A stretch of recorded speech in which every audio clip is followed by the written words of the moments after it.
Science Fantastic with Professor Michio Kaku. This is Science Fantastic with Professor Michio Kaku. On Science Fantastic, we profile the amazing, jaw-dropping scientific discoveries which are revolutionizing our world and touching our lives. And in this hour, we're going to bring on a special guest, Professor Max Tegmark of MIT. He's a physics professor, but he's interested in robots. Are they going to take over? Are they going to help us? What about the job market of the future? These are all questions that are mentioned in the book Life 3.0, Being Human in the Age of Artificial Intelligence. He's a professor of physics at MIT, author of the book Our Mathematical Universe, president of the Future of Life Institute. And today we're going to talk about the mythology, the facts, and what's really happening behind the artificial intelligence controversy. In fact, just recently, there was a battle that broke out between Mark Zuckerberg, founder of Facebook, and Elon Musk, founder of SpaceX, Tesla Motors, and PayPal. Battle of the billionaires, with Elon Musk saying, oh my God, the robots, they're getting smarter and smarter, and maybe one day they'll push us out of the way. This is an existential threat, said Elon Musk. Then along comes Mark Zuckerberg and says, come on, give me a break. Robots, they're stupid at the present time. However, artificial intelligence, yes. Software of the future will incorporate artificial intelligence. It'll make life easier. Life will be cheaper, better, more convenient. You'll simply talk to things and have all your wishes being carried out. You don't have to learn code. You don't have to push buttons. You simply talk to things, and they understand what you're getting at. So we had a battle between billionaires, and we'll ask Max Tegmark who's correct. And in the far future, we have movies like The Terminator, where the robots turn on us. And the question is, well, is that just Hollywood hype? Are they just trying to sell theater tickets to scare the pants off the viewers? Or are real scientists studying this? Okay? And then we'll talk about the singularity, the point at which robots will approach human intelligence. Some people say, it's not going to happen for centuries. Other people say, no, it's around the corner.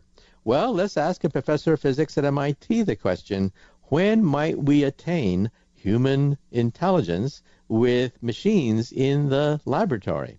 And of course, there's a spectrum of views in the field. We've had a number of the leading figures in the debate talk about this question. So with us today is Professor Max Tegmark, who will give us his spin on the whole question. After we take a short commercial break and begin a discussion of Life 3.0, Being Human in the Age of Artificial Intelligence.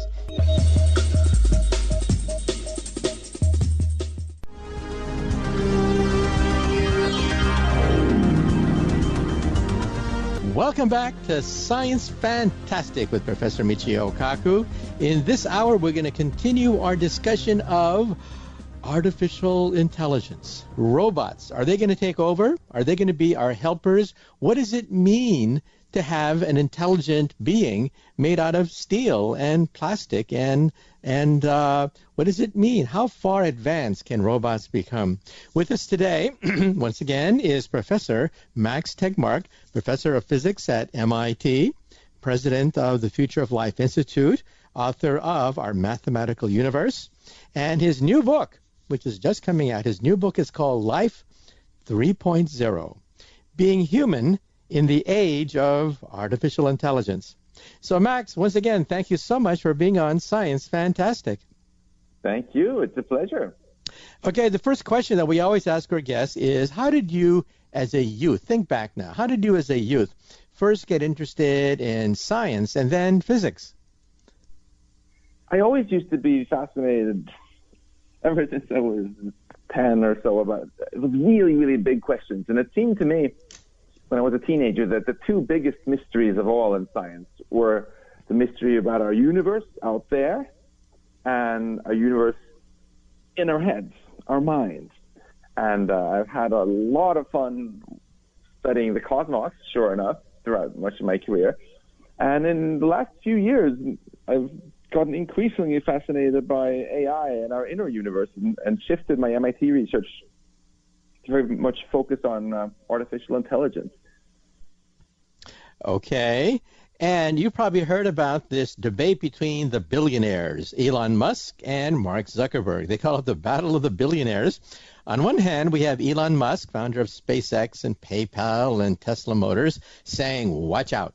Watch out, we have this existential threat from the robots. And then we have Mark Zuckerberg, founder of Facebook, another billionaire, who says, come on, give me a break. We're talking about a technology that's going to give us wealth. It's going to create jobs. It's going to open up society. It'll do so much good. So first of all, what's your take about the so-called battle of the billionaires?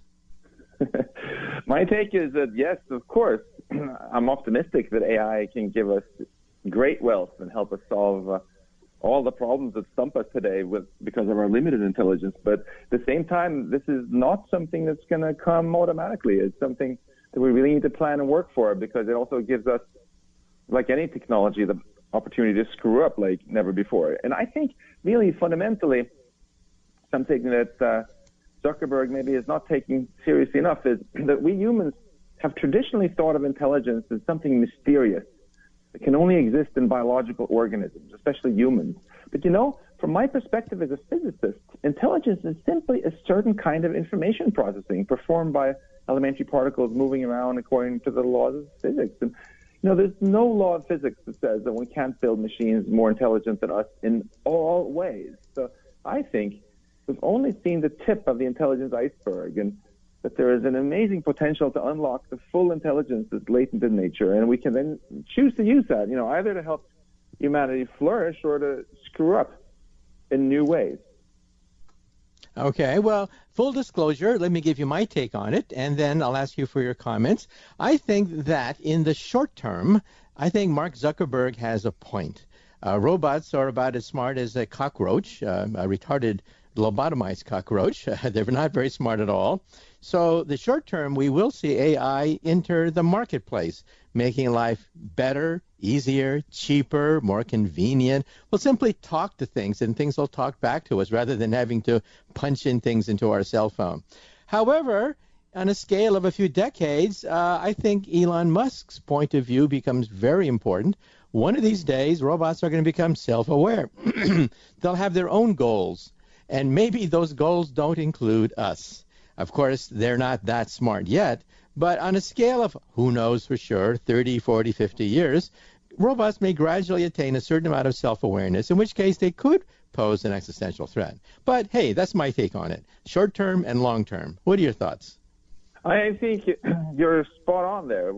We need to not conflate the short-term challenges of jobs and autonomous weapons, arms races and stuff with these longer-term things. I think that there's been so much talk about AI destroying jobs and enabling new weapons and stuff, ignoring what I think is the elephant in the room that's maybe a few decades out. What will happen once machines outsmart us at everything? And yeah, a few decades might sound like a long way, but we actually plan for our retirement, even if it's decades away. We actually worry about climate change, even if it's even farther away. So it would be pretty irresponsible if we're just completely going to refuse to talk about this, which I think is ultimately the biggest change that's ever going to happen to life on Earth. Okay. Well, let's break it down. When you talk to students at MIT, they're bright-eyed and bushy-tailed, and they have all this enthusiasm. And then they say to you, well, gee, professor, my job, my future job, my dream job, am I going to be replaced by a machine? So what do you tell students when they ask you what jobs and what areas will flourish in the future, and which areas are doomed for extinction, like the blacksmith of old? The advice I give is that to safeguard your career, you should go for jobs that machines are bad at, involving people, involving unpredictability and creativity, which means avoid careers that are about to get automated away soon, like careers involving repetitive, structured actions in a predictive setting. So don't become a telemarketer, a warehouse worker, a cashier, train operator, baker, line cook, that kind of thing. I would also stay away from becoming a truck driver, bus driver, taxi driver, Uber driver, at least for the long term, because they're also on the chopping block, I think, within a decade or so. And then there are also a number of other professions where even though they're not going to be on the endangered list for full extinction anytime soon, they're getting a lot of their tasks automated, so there's going to be much less demand. For example, paralegals, credit analysts, loan officers, bookkeepers, tax accountants. We're just not going to need nearly as many of these, which means lower salaries, harder to get a job there. Okay, and some people say that one of the big losers with the digitalization of our society is middlemen. Middlemen, because middlemen are involved in inventory, bean counting, and computers can do that. Like stockbrokers, for example. You can buy stock on your wristwatch. So why do you need a stockbroker if you can buy stocks on your wristwatch? So if you are a middleman, don't you have to provide skills and services that humans desire, like creativity, innovation, experience? Otherwise, you're going to be out of a job. What are your thoughts? I think that's exactly right. I think it's also important to get away from this oversimplified idea that it's just jobs that require a PhD that are going to survive and everything with less education goes away. There are a lot of jobs like massage therapy, for example, or psychiatrists or priests, where people actually prefer getting the service from a human over a machine, and are willing to pay a premium for that. So those are jobs that are likely to stay with us for a lot longer, even though they might not require nearly as long an education as becoming some super hotshot computer programmer. Right, and also semi-skilled jobs. Robots can't pick up garbage. Every piece of garbage is different. They can't solve a crime. They can't build a skyscraper. So if you are a gardener, if you are a construction worker, if you are a sanitation worker picking up garbage, robots won't be able to replace your job for several decades. So semi-skilled jobs, what are your thoughts? Those jobs like a plumber, a contractor, a handyman, robots can't do any of that stuff, right? What are your thoughts? That's a good point. So if you have any of those jobs, I think it's also important to work with the technology, not to resist it. So if robots start to become able to do some of the things you do, well, start using them to work for you. You know, if you're a plumber, get your whole accounting system running on your cell phone so you don't have to spend your time doing it. That way you can make more money and have more customers. If any other part of what you do can be automated, buy the little thing that automates it for you, and then you're going to be able to thrive more. Doctors, for example, can treat more patients better if they have AI systems doing the radiology analysis for them. Lawyers can do more stuff if AI systems can prepare the case by plowing through vast numbers of documents to help make the case as well as possible. Because they are using the technology to work for them. You have to avoid precisely those parts then that the lawyers will have automated. Like that's why becoming a paralegal is so treacherous, or to become the radiologist. Generally, if you have a job where you spend your whole day looking at data on your screen, like CAT scans or whatever, and you keep pressing buttons with your analysis, and you never meet any humans, and it's just the same thing over and over, then it's time to think about a career change. And if you are a middleman, if you are a broker, it seems to me that you have to provide skills that robots cannot provide, like interacting with humans. Humans are very good at talking to other humans, but robots are awful when it comes to chit-chatting and just shooting the breeze with between robots and humans. And so it seems to me that that jobs that involve interface with humans, like guiding them through a store and products and providing advice to them, those jobs will survive. Intellectual capital, in other words, rather than commodity capital. So it seems to me that capital of the mind will still survive, even though the price of commodities begins to drop, and even though repetitive work begins to be automated. It seems to me that those jobs that involve interaction with humans are going to survive. What are your thoughts? Yeah, certainly, at least until superintelligence, for the next couple of decades, I think those jobs will be fine. Most people would much rather get a massage from a human than a robot. I would certainly much rather be married to a human than to a robot, or have I have a daycare teacher for my kids who is a human rather than a robot. Okay. Now let's fast forward the dial. Now let's jump a few decades in the future. We can always debate how far in the future we should go. But what about the singularity? We had Ray Kurzweil on the air, and he was more optimistic about how we would negotiate the time when robots are as smart or smarter than us. So here's the question. The singularity. When do you think it'll happen, if at all? And will it be for the good or the bad? First of all, the question of when is really genuine controversy because there are AI industry leaders and top researchers I trust well who think it's not going to happen for 100 years, like Rodney Brooks, and then there are many others who think we're just decades away, including the leadership of companies like Google DeepMind. So we have to accept that we honestly don't know. In terms of whether it's going to be good or bad, I don't like this attitude of sitting around and asking, what is going to happen, as if it's somehow predestined.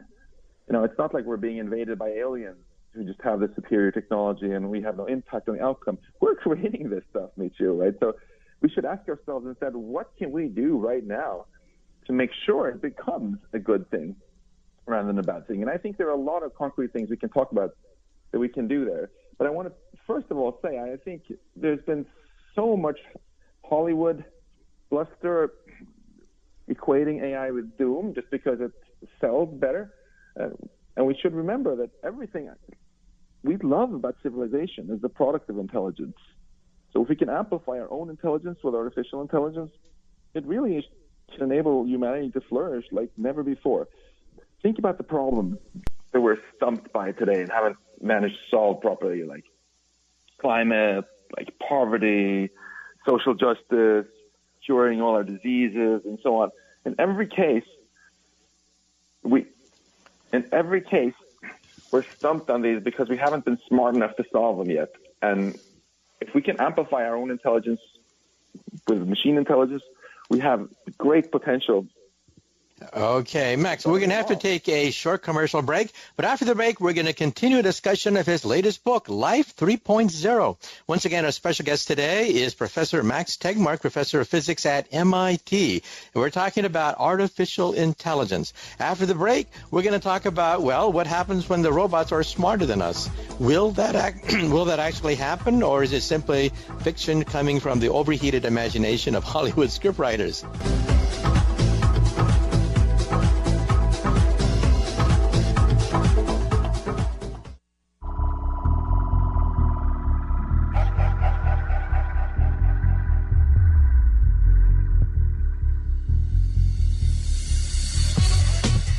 Welcome back to Science Fantastic with Professor Michio Kaku.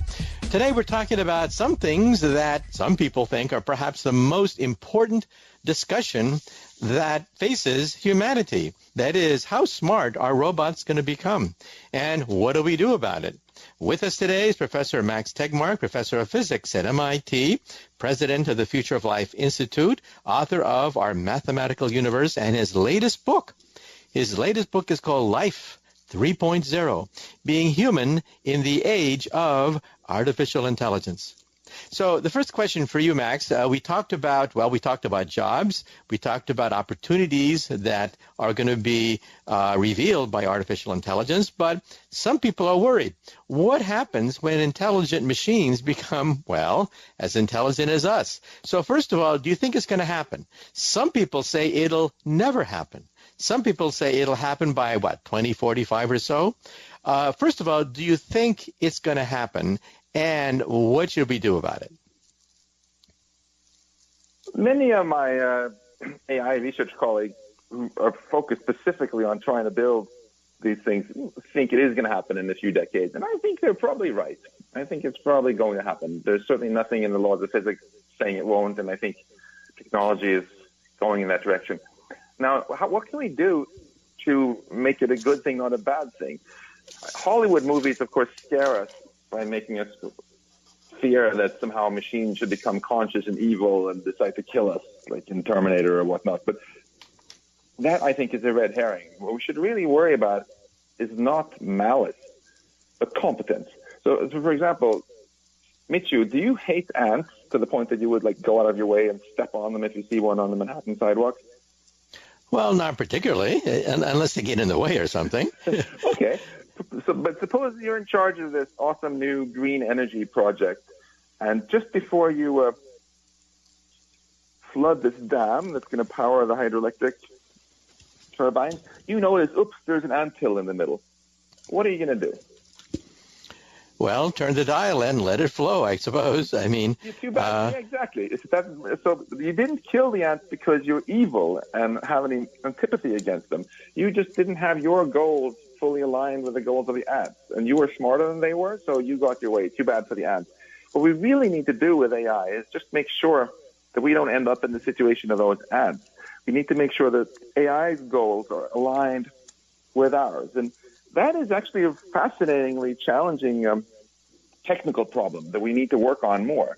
For example, if you take a future self-driving cab out to JFK and you ask it to get you there as fast as possible, and then you end up at the airport covered in vomit and chased by helicopters, and you tell it, no, that's not what I wanted. And it responds, that is exactly what you asked for, Michio. Then you would have confronted exactly this problem, that it took you literally, but it didn't do what you really wanted because you also had additional goals that it didn't understand. And we know how hard it is for even to get our human children to understand our goals. And we need to work much harder on making machines to understand what we really want.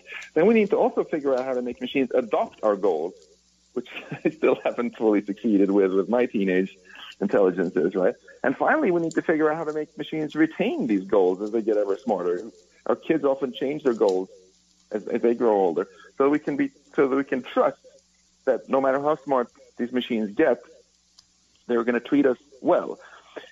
And that's clearly something which is possible in principle.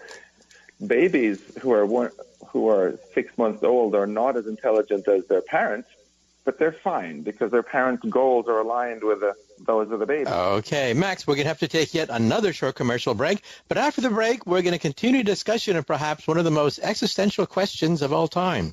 Are machines? What happens if they approach human intelligence or even exceed human intelligence? With us today, once again, is Professor Max Tegmark, Professor of Physics at MIT. The book is called Life 3.0, Being Human in the Age of Artificial Intelligence.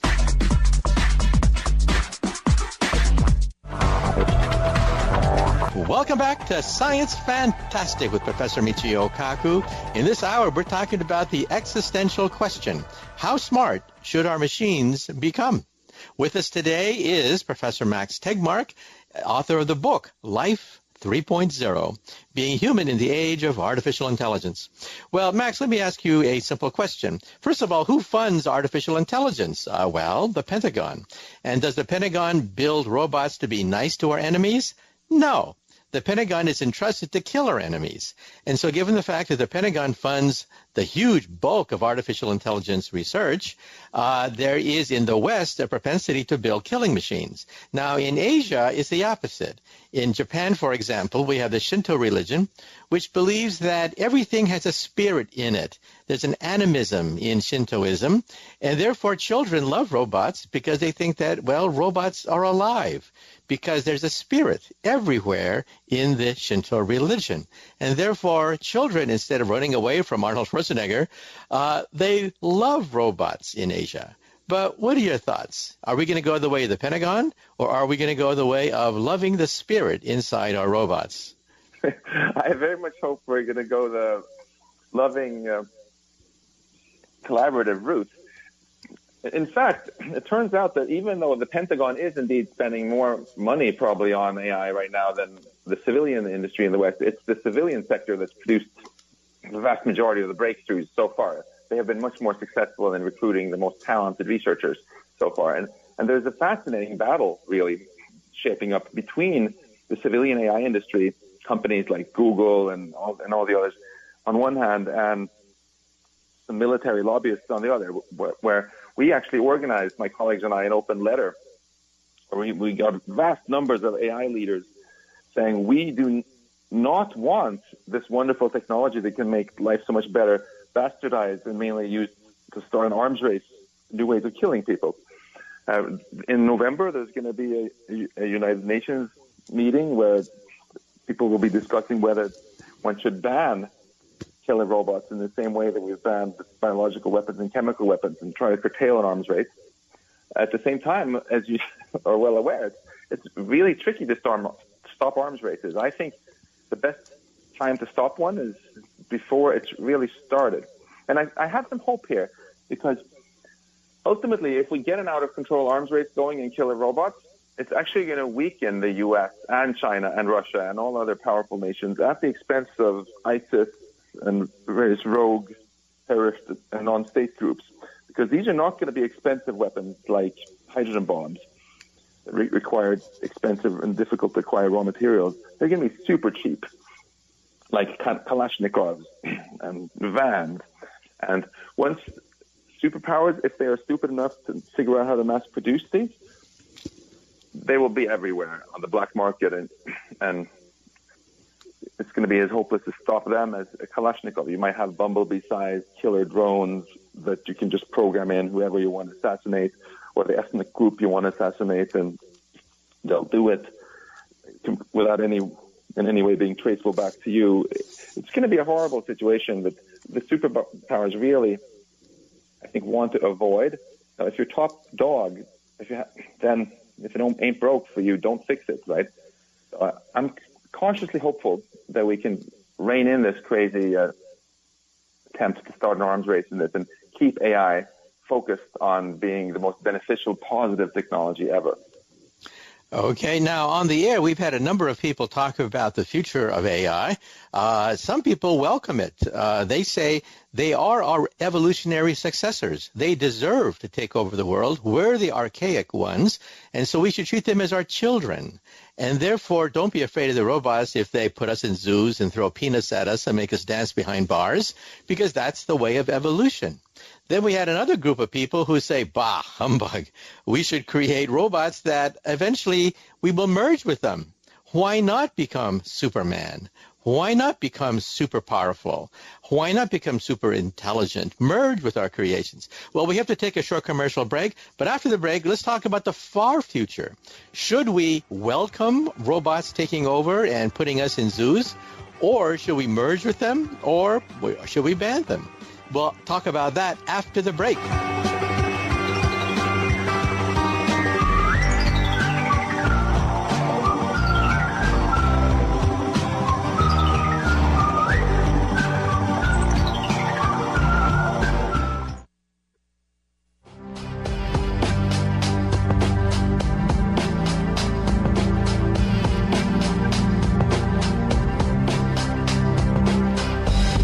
Welcome back to Science Fantastic with Professor Michio Kaku.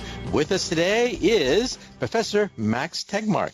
He's a professor of physics at MIT, president of the Future of Life Institute, author of Our Mathematical Universe, and the book we're talking about today is called Life 3.0, Being Human in the Age of Artificial Intelligence. So, Max, let's now turn the fast-forward dial way into the future and talk about, well, the distant future now.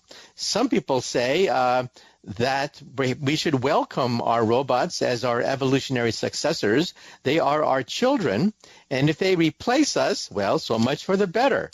Maybe that's the way of evolution. That's the way it should be. Other people say, oh, my God, that's horrible. But if the robots become very smart, instead of competing with them, why not merge with them? Professor Rodney Brooks, former head of the AI laboratory at MIT, says, don't be afraid of robots. Right now, they're pretty stupid, in fact, but eventually we will merge with them. So what are your thoughts about the far future now? I really like your metaphor there about us as a civilization giving birth to future life, with us as individuals giving birth to a child.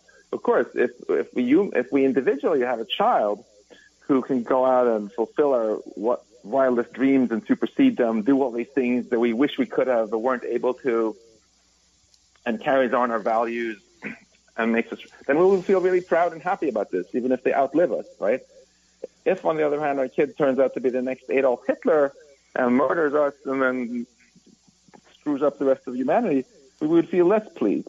And we don't just sit around and say, well, I hope my child is going to turn out to be the nice kind, not the Adolf kind. No, we put a lot of effort into educating our child, into raising our child to make it be the way we hope. And that's exactly the attitude I would like us all to have also about artificial intelligence in the future. Not sit around and passively twiddle our thumbs and wonder what's going to happen, but ask, what can we do to steer things in a good direction, to make sure that these machines learn our values and whose values should they be and what kind of future do we want? Because if we have no clue what we want, we're much less likely to get it.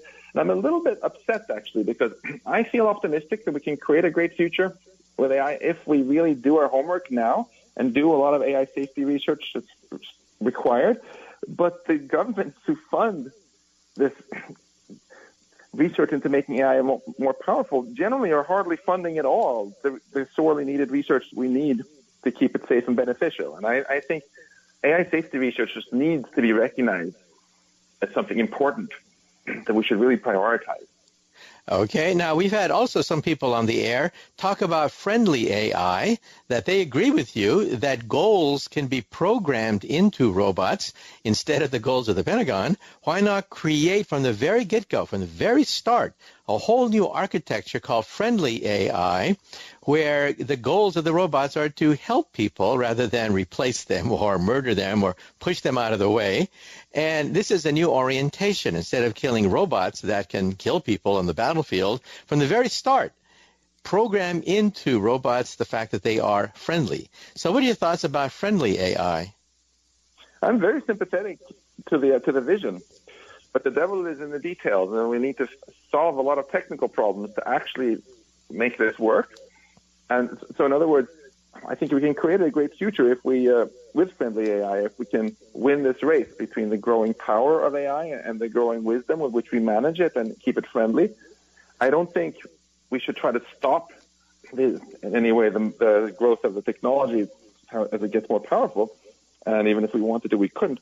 Instead, I would like us to really invest in the other competitor in this race, the wisdom, and fund a lot of those talented people around the world who want to figure out the nuts and bolts of how to make AI friendly, how to make it learn and adopt and retain our human goals so that we can actually do what we want. Okay. And recently we had Dr. Seth Shostak on the air, and he talked about reaching out in outer space to make contact with intelligent life forms via radio. And he had this existential shock himself when he realized that if in outer space we encounter a robot species, they're not going to use radio at all. Everything will be digitalized, and we could be barking up the wrong tree trying to find intelligent life in outer space, assuming they are biological like us. Maybe they're not biological. Maybe they're totally digital, in which case we're barking up the wrong tree with SETI and the search for extraterrestrial intelligence. What are your thoughts if one day we encounter intelligent life in outer space and they're totally robotic? What are your thoughts? I think this is exactly what would happen. From a cosmic perspective, where we're in this universe that's 13.8 billion years old, the 100,000 years of human history is just a blink of an eye. And it would be very unrealistic to assume that 100,000 years from now, life on Earth will be precisely like today. I think either it will have gotten much more sophisticated, or we will have simply wiped out through our own stupidity. And therefore, if we find other life out there in space, we're very unlikely to find them in that very brief transition period from unable to do anything with technology to something much more advanced. So we should be very humble and not just assume that we're going to find life like us. Okay, but what about Rodney Brooks's point of view is that in the future we will, in some sense, be Supermen. We'll merge with our creations. We'll be part cybernetic. We've already have cochlear implants. We'll have retinal digital technology. We have just about 15 seconds left. So yes or no, do you think that one day in the future we will merge with our machines or be separate? I think it's quite possible that it'll happen. But ultimately, again, I don't think the most interesting question is to speculate about what will happen, but to figure out what we want to make happen and what we can do today to make it so. Okay. Well, what you can do in the audience is get a copy of the book. The book is called Life 3.0, and it's by Max Tegmark, professor of physics at MIT, author of the book Our Mathematical Universe. Well, once again, you've been listening to Science Fantastic with Professor Michio Kaku.